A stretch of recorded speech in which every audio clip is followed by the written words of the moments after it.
been great so far.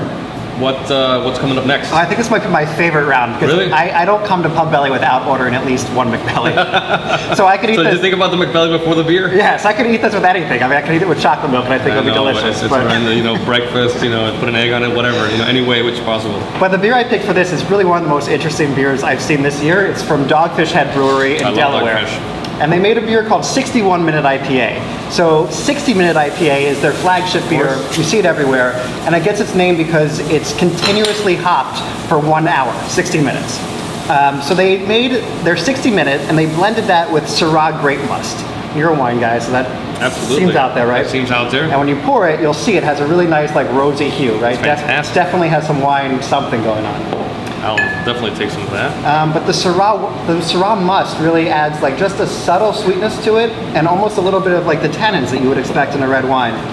So that goes really, really nice with the homemade barbecue sauce that you guys put on the McBelly. A little bit of hoisin, and then the house-made pickles will pop out a little bit of that acidity to it. Absolutely, and with an IPA, it has that hops and that citrusy brightness that cuts through any fatness from the pork belly. So the aroma in this is fantastic. It's a really neat beer. Absolutely. Cheers. Cheers. I love that beer, and I'm impressed that you have it because, like I said, you see Dogfish 60 Minute everywhere, but this is kind of a limited release. You don't see it. So well, ever since we started Pubbelly, 4 years ago, we tried to have an incredibly unique and curated beer list, anywhere from 20 to 25. When we're at the peak of season, and we're able to have as many beers as possible.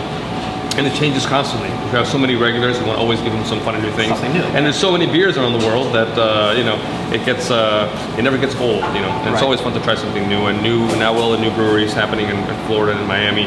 We're going to start working with a lot of the local brews. We're actually in the process of having our own Pubbelly beer getting made right now, which I will disclose later on. Really, I want the scoop on that. Yeah, later on, you'll be the first. So we love our beer, we love our food, and I think this is a great pairing. So let's try with the McBelly. All right, let's try it. Absolutely. Like I said, I could have this with anything.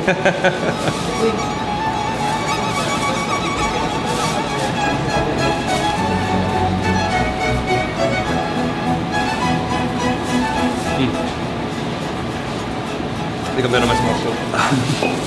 We need another napkin. Yep. That's great. Really clean pairing. I could have 7 of these. You know why I like this one better than perhaps in the 60 Minute? It has a lightness to it that the 60 Minute doesn't have. It's a little bit heavier down on IPA, and the Syrah most is just fantastic. Right. Yeah, beautifully and bright And the other good thing about this beer is, for wine drinkers who might be a little intimidated about trying beer, this is one for them. I mean, it's one that really kind of crosses over the palate boundaries. Normally an IPA, you have to drink it with food. This, I think you can drink, on your porch in the afternoon, at nighttime, before, after dinner. It's a little bit more versatile. Right.